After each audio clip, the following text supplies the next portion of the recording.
Assalamu alaikum, hi engineers. Today we have a short description of the subnetwork connection protection as per the request of some of our colleagues. The SNCP name coming from subnetwork connection protection. Subnet means the service protected from end to end over different topologies or different subnetworks. So the protection created over the service level. And regardless of the network topology, the SNCP could be created from end to end without any restriction. For example, we have here one subnet. We may not having subnetwork in this direction, and already we can create a path protection or SNCP because sometimes it is named as a path protection. To handle this protection, the matrix card at network element 1 and the network element 2 take over the switching mechanism from working to protection path. Taking into account, there are two essential types of SNCP, SNCP-I or SNCP-N, and also there is an SNCP-S or sublayer. Our discussion will focus just only on SNCP-I and SNCP-N. To know the mechanism of the SNCP, we should know one thing: the service, for example, going over the main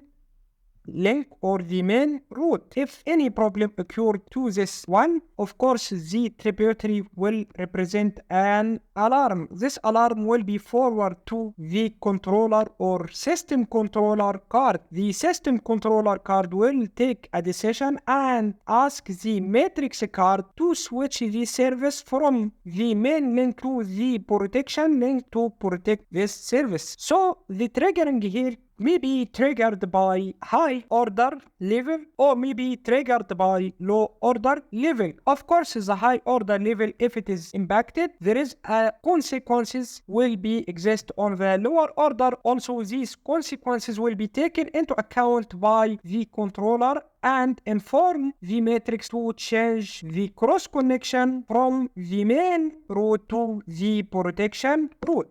That's why we have two kinds of SNCP. SNCP-I means inherent monitoring. Inherent monitoring, that means it is taking into account the impact of the trail or service trail or the high order of alarms. And its consequences will be taken into account like EU AIS or EU loss of pointer. For SNCP-N, it is a non-intrusive monitoring. The non-intrusive monitoring will take into account the alarms or the service degradation over the low path or low order path into account and triggered by these alarms or errors. The SNCP itself may be unidirection or bidirection. Unidirection means if the transmit side impacted, the service on the transmit side will be switched to the backup route and the receive side will be still as it is. But if the service created as a bidirection, if the transmit side impacted or receive side impacted or both of them impacted, they will switch directly to the transmit and the receive side of the protection route. By the way, we will mention here another kind of SNCP. It is called SNCP-M or multi-protection. In multi-protection, we don't have just only a main route and protection route, but we may have multiple protection routes. If this one go down, it will switch it to the first protection one. If both of them go down, the service will be switched to the third one. May we have a fourth one as well. Take into account the selective receiving phenomena, and according to the quality of the received signal, the switch will decide which one will be selected at the received end. In this slide, we will show one thing: the SNCP service shouldn't go on the same bandwidth for the main link or protection link. For example, the E1 can be created from node A to node B on two levels of bandwidths. For example, the E1 may go over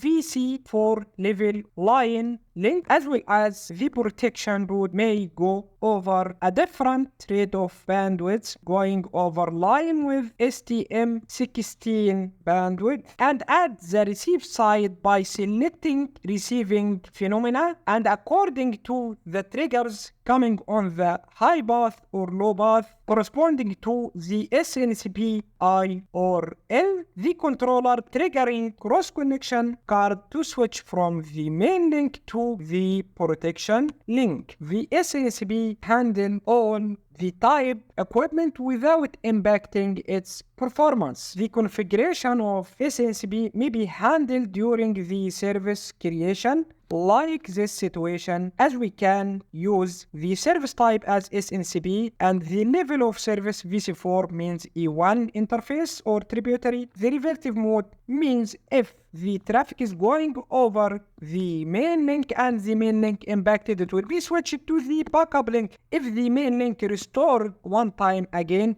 the service will go back again to the main link, but this one will produce a flapping 2 times during the service failover and the service switching back to its original link. That's why some customers informing the telecom companies to make the service as a non-revert await to restore time. This time commonly 5 minutes or 10 minutes. That means 300 seconds or 600 seconds and can be configured as required. The hold off time also is very important because if there is a ring protection, for example, and I'm using SNCP over the ring protection to prevent the conflict between the SNCP protection and ring protection or PSHR protection, we may set this hold off time to be 100 milliseconds, for example, maximum 1 second according to the vendor specification,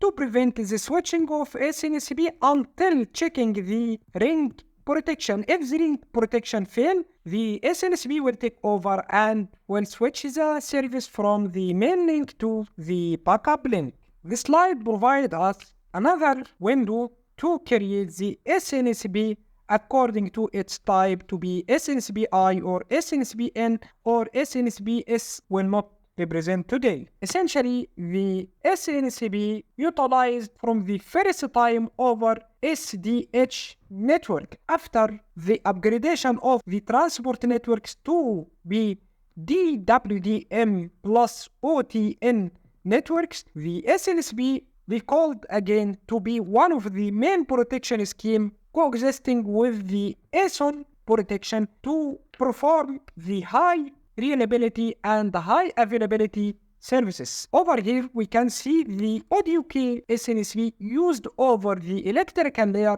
of the optical network like OTN or the electrical layer of the new optical transmission network. So with the same configuration, we can configure the service on ODU level from end to end to protect the DWDM service if it is dropped on the electrical layer OTN subrack. Over here we have finished this task today. Thank you for watching that and see you in next upcoming video. Goodbye.